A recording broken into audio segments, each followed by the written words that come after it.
नाही, अतिशय चांगली गोष्ट आहे की निवडणुका होत आहेत. नाही तर निवडणुका होणार, निवडणुका नाही होणार या संदर्भातली जी टांगती तलवार सगळ्याच राजकीय पक्षांच्या कार्यकर्त्यांवर होती. आता ती थोड्याफार प्रमाणात कमी झालेली आहे.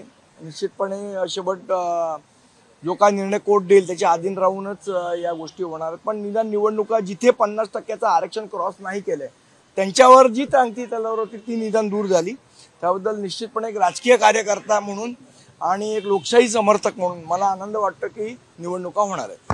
सगळ्यात महत्त्वाचं म्हणजे की वारंवार असं सुद्धा म्हटलं जात होतं की आरक्षणाचा खेळखुंडोबा करून जाणीवपूर्वक सगळ्या निवडणुका पुढे ढकलल्या जात आहेत. त्यामुळे एक भीतीचं वातावरण होतं सगळ्यांमध्ये. मी तेच तुम्हाला सांगितलं की ज्या पद्धतीने म्हणजे हे सगळं चाललेलं, राजकीय कार्यकर्ते तर ऑलरेडी कामाला लागलेले, परत मग त्या निवडणुका स्थगिती होणार, थांबणार आणि मग या सगळ्या गोष्टी होणार आणि त्या राजकीय कार्यकर्त्याचं मनोधैर्य पण शेवट खच्चीकरण होत असतं. त्यामुळे मला असं वाटतं हा निर्णय आलाय, निश्चितपणे आनंद आहे त्याचा. संदीपजी, त्याचबरोबर आज तुम्ही आता इथे वायबी चव्हाण सेंटरला आलेला आहात. त्रिभाषा समिती आज इथं जनसुनावणी घेतेय, लोकांची मतं जाणून घेतेय. तुम्ही तुमचं मत नोंदवलं का, किंवा जे त्या ठिकाणी चालू आहे ती प्रक्रिया सगळी तुम्ही बघितली? प्रक्रिया बघितली आणि मी मत पण माझं नोंदवलं. पण आज मी काही महाराष्ट्र नवनिर्माण सेनेचा कार्यकर्ता म्हणून आला नव्हतो, एक सामान्य नागरिक म्हणून माझं एक मत नोंदवायला मी आलेलो. आणि मत असं नोंदवलं मी तिथे की त्रिभाषा सूत्रामध्ये 1ली ते 5वी या 2च भाषा असाव्या. एक इंग्रजी असेल तर इंग्रजी आणि मराठी ही कंपल्सरी 12वीपर्यंत असली पाहिजे. आणि जी तिसरी भाषा आहे जी 5वीपासनं ज्याची सुरुवात होते त्या तिसऱ्या भाषेला अनेक ऑप्शन असले पाहिजे. म्हणजे हिंदी नुसती नाही तर हिंदी, गुजराती, कन्नड, तेलुगू, तामिळ, बंगाली ज्या भारतातल्या सगळ्या भाषा आहेत ह्या ऑप्शन म्हणून असल्या पाहिजेत. आणि मुळात मुलांना चिंता ही आहे की माझ्या तिसरी भाषा जर माझी वीक असेल तर मग माझ्या मार्कांचं काय. तर त्याच्यात आम्ही एक सूचना अशी मांडली की तिसऱ्या भाषेला मार्क पद्धत न ठेवता त्याला ग्रेड पद्धत ठेवावी. म्हणजे A grade, B grade, C grade अशी जर ग्रेड मूल्यांकन जर ठेवलं तर त्याला त्याचं बर्डन येणार नाही त्याच्या डोक्यावर. तिसरी भाषा मला शिकायची आहे, मग ती हिंदीत शिकायची का, मग ती गुजरातीत शिकायची का, मग त्याच्यात कमी मार्क आले तर माझ्या ओव्हरऑल रिझल्टवर परिणाम होतो. हे बर्डन मुलांच्या मनावरचं निघून जाईल. त्यामुळे तिसऱ्या भाषेला मार्क न देता ग्रेडेशन द्यावं अशी सूचना आम्ही मांडलेली आहे. हां, आणि तिसरी भाषा जी 5वीपासून चालू होणार आहे त्याला ग्रेडेशन पद्धतीने त्याचं मूल्यांकन करावं. काल उद्धव ठाकरे आणि राज ठाकरे यांची भेट झाली. तब्बल 1.5-2 तास ही संपूर्ण बैठक होती. या बैठकीमधनं अनेक गोष्टींच्या चर्चा सुरू झालेल्या आहे. एक चर्चा अशी सुद्धा सुरू झालेली आहे की जागा वाटपांचा फॉर्म्युला जवळपास आता ठरत आलेला आहे, म्हणून या भेटीगाठी वाढलेल्या आहेत. दुसरी चर्चा अशी आहे की कदाचित आत्ता ज्या पद्धतीनं नगर परिषदांच्या निवडणुका या इंजिनाच्या चिन्हावर लढू नका असं पक्षाच्या वतीनं सांगण्यात आलं होतं, तसं कदाचित भविष्यात दोन्ही पक्ष एकाच चिन्हावर निवडणुका. मला असं वाटतं की जनरली संक्रांत ही 14 जानेवारीला असते, त्यामुळे आत्तापासून लोकांनी पतंग उडवू नये. या सगळ्या चर्चा ज्या आहेत या सगळ्या पतंगबाजीच्या चर्चा आहेत.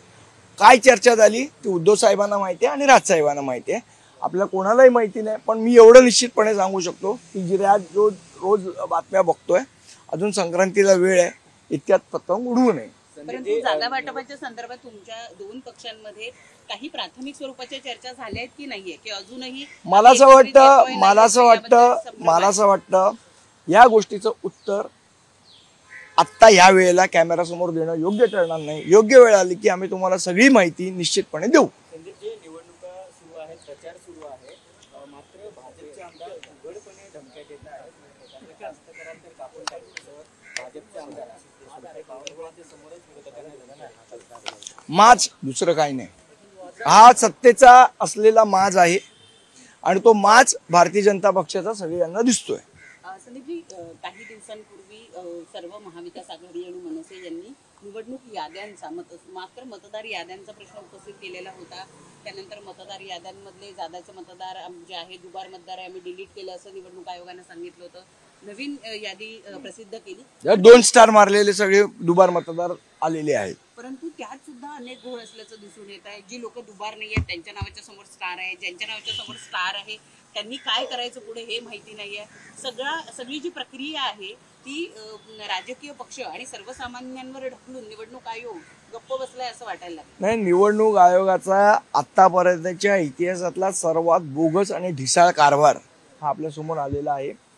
निवडणूक आयोगाला जर स्वतःची मला असं वाटतं आपण ज्याला म्हणतो की विश्वासार्हता ही जर जपायची असेल तर त्यांनी नीट काम करणं आवश्यक आहे. हे ज्या सगळ्या गोष्टी होत आहेत याच्यामुळे निवडणूक आयोगाची विश्वासार्हता दर सेकंदाला ही रसातळाला चाललेली आहे. परंतु आता तुम्ही लोक काय करणार आहे? कारण काही वॉर्ड असे नाही, आम्ही आमच्या पद्धतीने आमच्या पद्धतीने संघर्ष चालू आहे आणि त्यासाठी आपल्याला माहित असेल तर याच्या 2-3 दिवसा अगोदर सन्माननीय आमचे नेते बाळा नांदगावकर, शिवसेनेचे आदित्य ठाकरे वगैरे सगळी मंडळी गेली होती. तो विरोधी पक्ष म्हणून जो निवडणूक आयोगाशी संघर्ष करायला पाहिजे तो आमचा चालू आहे. दुर्दैवाने सत्ताधारी पक्षाला वाटत नाही की मतदार याद्या क्लीन व्हाव्यात म्हणून ते आम्हाला पाठिंबा देत नाहीये. Sandeep ji, today you are at YB and you have came here to attend a meeting which is scheduled for tri-language policy. What is MNS's stand on it? See, we have made our stand very clear and which was cleared by Mr. Rajsaheb Thackeray.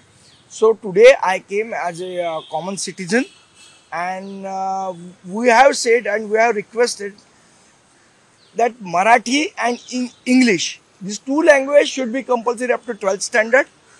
The 3rd language would start from 5th onwards, and instead of giving marks to the 3rd language, you should give gradation.